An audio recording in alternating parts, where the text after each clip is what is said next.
Hello, my YouTube family. Today I'm going to show you how to create this beautiful table from start to finish. Let's get started. All right, I picked this table up off of Facebook Marketplace for about $20. I love the shape, but I wasn't real keen on the color, so I decided to give it a makeover. I started with Dixie Belle's Boss in gray. This is a primer that will give your paint better adhesion and will also block the color of that wood. So you can see that I'm brushing it on in all directions, and then I go back and I do a stipple technique.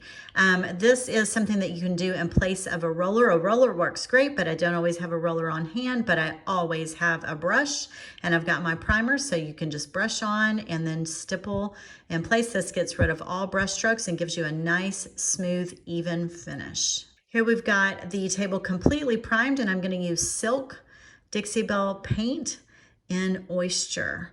I'm going to apply this oyster color with a blue applicator sponge. This gives a really, really smooth finish. You can just dip your sponge and spread it on. You will have to do 2 coats. And then I go back and I break up this finish with a stippling technique with the sponge, just like I did with the brush. This takes away all brush strokes, any movement of the sponge at all. All right, so now I'm moving on to the base of the table, and I'm using Morning Sunrise by Dixie Belle's Silk line as well. And I am applying this with a brush, and it's a beautiful, beautiful sort of a deep violet, vintage violet color. I really, really like it, but as it started to dry, I really thought this is a little more purple, a little more violet than I really wanted. So I decided to go over it there. See, the left side is a little bit deeper color, more of a gray color. That's the clay paint Wisteria Mist. So I decided to paint right over the silk with the Wisteria Mist, and I really liked the more toned down version of this lavender color. I think you will love it as well. All right, so while the base of the table dries, I'm gonna get ready to put the stripes on the skirt of the top of the table. All right, that's me. Yep, that's me in all my glory with my tape painted, my tape stuck to my shirt and my pants, and that's called detacking. So when I move through projects, I move through them really quickly, and my paint doesn't usually have enough time to cure. And so sometimes when I'm taping, my paint might pull away just a little bit. So in order to make my paint less sticky, I stick it to my clothes first, and it just puts a little bit of fuzz on the tape and makes it less sticky. So you can see me spacing out my stripes here. I just use one piece of tape that I continue to move down just to make sure that my stripes are spaced correctly, and also to keep them in a straight vertical line as well.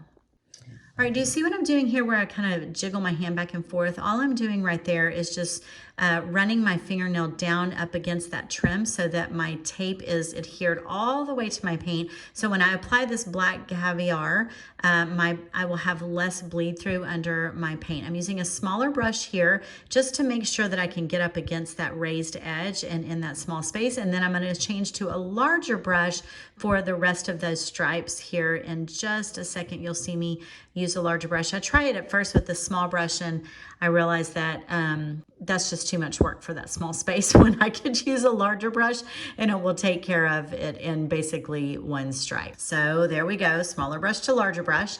I'm picking up the larger brush now, and just within just a couple of strokes, I can have that entire surface covered.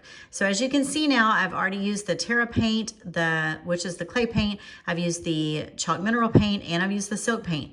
Now watch what happens here. A little bit of paint pulls off just because I rushed through my projects. Not a big deal. Just get a little bit of paint on a tiny brush, and I'm blotting it on. I'm not brushing it on, I blotted it on. So that's one coat. And then after that dries, I come back again with a second coat, and I just stipple it on just like that. It's completely covered. And as you can see here, no one would ever know that we had a little bit of peel back. All right, so on this little table, I'm using 2 transfers together. I'm using pieces of the Buds and Branches transfer, which is from last year's release in 2021. And then I'm also using pieces of the brand new Vintage Post transfer, which was just released this year in 2022. I'm just cutting out portions and making a collage on this tabletop right here. You can see that I'm using part of a very large bouquet. I'm using like, it looks like postcards that have been bundled together, and then a piece of script in a circle. I may choose to use more, but this is where I'm starting. Okay, on this little postcard, do you see how part of this is missing because that's the edge of the transfer? So I wanna hide that. I wanna hide that part. So I wanna be sure that that part tucks up under a large flower like this, so that you don't see that part of that post is missing. That's one of the things you need to pay attention to when you are layering pieces. Okay, oddly enough, the piece that I wanted to cover the book actually did not stick. It actually stuck to the backing of the transfer, and sometimes that happens. It's not a big deal.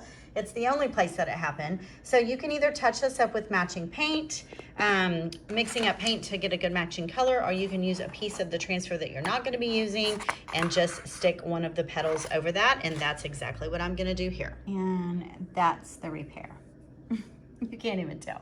I love the buds and branches transfer because this is the buds and then these are the branches, and you get a lot of these extra sheets. They look like this, and this flower is clear. So whatever color your tabletop is, the flower becomes that color with just this black outline. And I think it's a great balance to have the monochromatic book on one side and then having the monochromatic flowers on the other side as well. Okay, so this is what that little branch looks like without the backing on it. See how it's see-through? See when you go over the flowers, how it takes on the color of the flowers?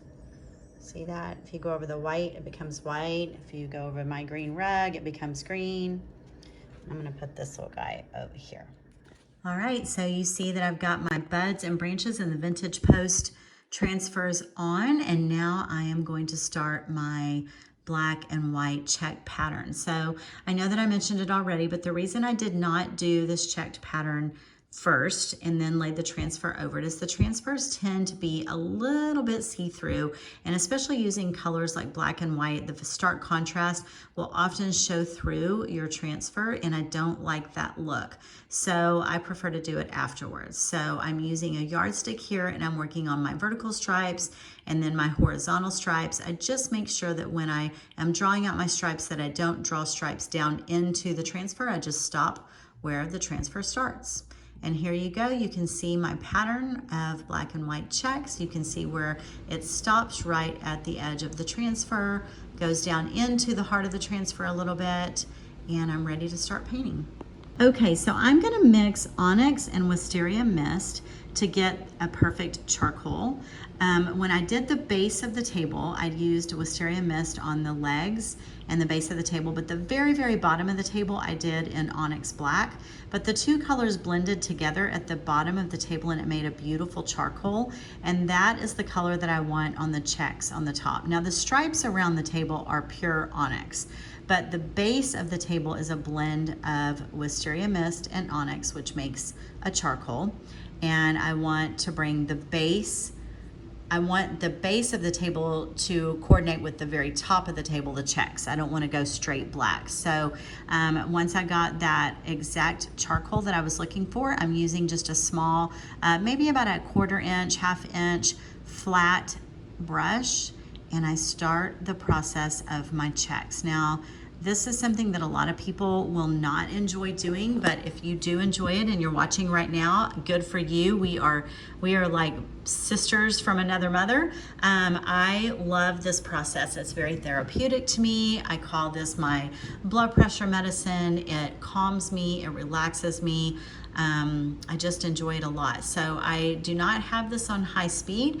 If this is not something that you enjoy watching, you can go ahead and fast forward to the end of the video where we're gonna show off the end product. But if this is something you'd like to learn to do and you wanna watch my technique, the way I move my brush, the way I hold my brush in my hand, the way I flip it back and forth from corner to corner, I do the exact same thing on every square. And I think that possibly you might learn something by just enjoying watching. All right, so the entire top is done. So there you go, would you look at that? Doesn't that look amazing? So let me tell you how I finished this off. I used the Terra finishing wax. I applied it over the entire top of the table as well as the transfer. The Terra Finishing Wax works really well to seal your transfers too, and I applied it with the Best Ding wax brush. You can see here that I've got gold trim around the top. I've also added it around the base. I use gold gilding wax that I just heat up a little bit so it melts and I can use it like paint. I love the contrast of the stripes against the checks.